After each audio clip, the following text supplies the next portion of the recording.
आप सभी प्यारे प्यारे और अच्छे लोगों का स्वागत है चैनल पे। बीपीयूटी मैथमेटिक्स 1 के 2019 प्रीवियस ईयर क्वेश्चन हम लोग कर रहे थे, जिसमें कि question number 1A, 1B and 1C हमने कर लिया था। आज के इस वीडियो में हम स्टार्ट करने वाले हैं 1D से। एक एक्सपेक्टेशन ये है कि आप लोगों का जो क्वेश्चन पेपर है वो पिछले साल के क्वेश्चन पेपर्स के मुकाबले इजी या सिंपल हो सकता है as compare to previous question paper, क्योंकि सेम यही पैटर्न आपके मैथमेटिक्स 3 में देखा गया है। जो आपके सीनियर्स का एग्जाम हुआ था मैथमेटिक्स 3 का, that was simple as compare to the previous year question papers. So expectation है कि मैथमेटिक्स 1 का भी पेपर जो होगा वो सिंपल हो सकता है। So that is not guarantee, but हाँ एक्सपेक्टेशन है। लेकिन हमें उस तरीके से सोच के नहीं चलना है, तैयारी हमें अपनी पूरी अच्छे से तरीके से रखनी है। एक रिवीजन कर लेते हैं जो भी हमने लास्ट वीडियो में किया था। आपने देखा था जिसमें हमने प्रैक्टिकल सिग्निफिकेंस देखा था, जनरल सॉल्यूशन और पर्टिकुलर सॉल्यूशन का। उसके बाद इंटीग्रेटिंग फैक्टर देखे थे, ये होता क्या है और किस तरीके से एग्जैक्ट डिफरेंशियल इक्वेशन बनाता है और सॉल्यूशन निकालने में हेल्प करता है। उसके बाद पैरेलल और एसिम्पटोट हमने देखा था, एक्स एक्सिस और वाई एक्सिस के पैरेलल जो एसिम्पटोट थे वो हमने निकाले थे और इसको हमने समझा था। आज के इस वीडियो में हम लोग शुरू करने वाले हैं ये D1 का D, जो कह रहा है कि what is the relation between, relation क्या होगा कर्वेचर और रेडियस ऑफ कर्वेचर में। तो भाई कर्वेचर क्या होता है, पहला क्वेश्चन तो ये है। कर्वेचर, कर्वेचर में पहली वर्ड आ रहा है कर्व, मतलब कितना कर्व्ड है, जो जितना कर्व है, मेजर ऑफ कर्व। जैसे कि ये एक बड़ा सर्कल है और ये एक छोटा सा सर्कल है, इसमें मुझे चेक करना है कि क्या कर्वेचर है तो क्या है, और किसका रेडियस ऑफ कर्वेचर ज्यादा है, किसका रेडियस ऑफ कर्वेचर कम है और क्यों है, ये जानना है हमने। तो कर्वेचर क्या होता है एक्चुअली, कर्वेचर आपके पास है कि अगर एक टेंजेंट ड्रॉ करूं किसी एक पॉइंट पे, जैसे ये एक पॉइंट ए है और ये पॉइंट बी है, इस ए और बी पॉइंट पे मैंने क्या किया है भाई, एक टेंजेंट ड्रॉ कर दिया, ये टेंजेंट और ये टेंजेंट। अब इस टेंजेंट को, कर्वेचर एक्चुअली होता क्या है, curvature is defined as the measure or degree of bending of the tangent. इस टेंजेंट को मैं कितना बेंड करूं कि वो इस सर्कल को लाई कर जाए। तो आप देखोगे अगर इस लाइन को अगर मैं बेंड करना चाहूं तो नॉर्मल सी बात है, ये थोड़ा सा जल्दी इसके साथ मैच हो जाएगा इंस्टेड ऑफ इसके। जब इस टेंजेंट को मैं बेंड करूंगा और इसके ऊपर ऐसे लाना चाहूंगा तो नॉर्मल सी बात है, इसको मुझे ज्यादा बेंड करना पड़ेगा और इसको मुझे कम बेंड करना पड़ेगा। तो इससे ही पता लग रहा है कि ये जो बड़ा वाला सर्कल है इसका कर्वेचर जो है वो कम है और इस छोटे वाले सर्कल का कर्वेचर ज्यादा है।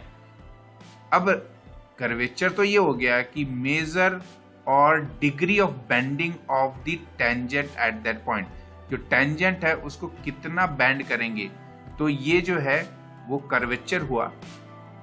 अच्छा, अब रेडियस ऑफ कर्वेचर क्या होता है, radius of curvature is just the inversely proportional of the curvature. आप यहाँ रिलेशन देख रहे हो, रिलेशन ही पूछा गया था यहाँ पे।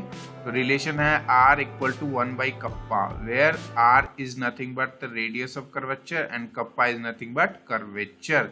तो आप देखो इसका कर्वेचर कम है तो इसका रेडियस कितना है, radius of curvature is more. तो यहाँ पर ρ1 इज मोर देन ρ2।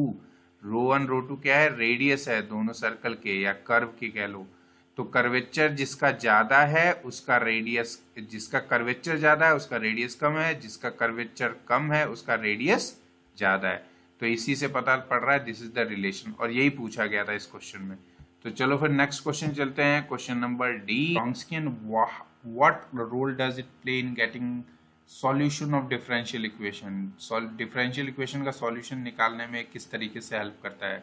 तो आपको पता है Wronskian क्या होता है, Wronskian एक डिटर्मिनेंट होता है सॉल्यूशंस का डिफरेंशियल इक्वेशन के। तो उसके डेफिनेशन पहले देख लेते हैं। ये क्या है, for a system of n differential equations. n differential equation है तो मान लो उन डिफरेंशियल इक्वेशन के जो सॉल्यूशन आ रहे हैं वो ये आ रहे हैं F1, F2, F3 and so on to Fn। तो Wronskian क्या होता है, इन सभी F1, F2, F3, Fn को यहाँ पे हम फर्स्ट रो में लिख लेते हैं, सेकंड रो में इनका डेरिवेटिव, थर्ड रो में इनके सेकंड डेरिवेटिव, फोर्थ रो में इनके third derivative and so on to n है तो टोटल n-1 लास्ट डेरिवेटिव हो जाएगा। So f k denotes the kth derivative of the f। So इसका जो डिटरमिनेंट निकलता है उसी को हम क्या बोलते हैं, Wronskian। अब क्वेश्चन आता है कि Wronskian किस तरीके से इंपॉर्टेंट रोल प्ले करता है डिफरेंशियल इक्वेशन के सॉल्यूशन को निकालने में। ये बताता है कि भाई जो डिफरेंशियल इक्वेशन के जो सॉल्यूशन निकले हैं या फिर जो सॉल्यूशन आपको मिले हैं उनमें से लीनियरली इंडिपेंडेंट और डिपेंडेंट कितने हैं। तो अगर Wronskian जब अगर नॉन जीरो हो तो फिर हम कहेंगे जो सॉल्यूशन निकला है F1, F2 and dot dot Fn ये कैसा होगा, लीनियरली इंडिपेंडेंट। और अगर Wronskian जीरो आता है मतलब ये डिटर्मिनेंट जीरो आता है तो नॉर्मल सी बात है ये सॉल्यूशन किस तरीके के होंगे, लीनियरली डिपेंडेंट। तो ये चीज बहुत ही इंपॉर्टेंट रहती है। आपने method of variation of parameter पढ़ा होगा, method of variation of parameter मैं आपको दिखा देता हूँ। हाँ जी, ये देखो ये इस तरह का डिफरेंशियल इक्वेशन होता था, second order differential equation, non homogeneous second order differential equation में, जिसपे हम कॉम्प्लीमेंट्री फंक्शन में y1 y2 सॉल्यूशन निकाल लेते थे। अब जब u और v की वारी निकालने की आती थी तो हम लोग क्या यूज करते थे, Wronskian। तो Wronskian इस तरह के डिफरेंशियल इक्वेशन को, second order non homogeneous differential equation को सॉल्व करने में भी हमारी हेल्प करता है। इसी चीज को यहाँ पे लिखा हुआ था, ठीक है, कि multiply the homogeneous solution by integrating factor that depends on the Wronskian। सो ये इंपॉर्टेंट रोल प्ले करता है डिफरेंशियल इक्वेशन के सॉल्यूशन को निकालने में। तो Wronskian क्या होता है और ये किस तरीके से डिफरेंशियल इक्वेशन में हेल्प करता है हमारी सॉल्यूशन निकालने के लिए, ये हमने अभी देखा। तो ये क्वेश्चन पूछा गया था। चलो फिर नेक्स्ट क्वेश्चन है, वो है हमारे पास F, जो कहता है कि write the generating function of Legendre polynomial. Legendre polynomial का जनरेटिंग फंक्शन मुझे लिखना है। तो generating function of Legendre polynomial Pnx वो होता है आपके पास 1 - 2x h plus h square whole raised to the power -12। बस इतना सा एक लाइन का क्वेश्चन पूछा गया था। इसको आप ऐसे भी लिख सकते हो कि it means that Pnx is nothing, because ये जनरेटिंग फंक्शन है ना, तो Pnx क्या होगा, वो कोएफिशिएंट होगा। किसका कोएफिशिएंट होगा, h raised to the power n का। किसके एक्सपेंशन में, इसके एक्सपेंशन में। तो अगर आप इसको लिखोगे 1 - 2x h plus h square whole raised to power -12, इसका एक्सपेंशन करेंगे तो आपके पास जो भी एक्सपेंशन आएगा उसमें h raised to the power n का जो कोएफिशिएंट होगा वो Pn ही होगा। तो ये जनरेटिंग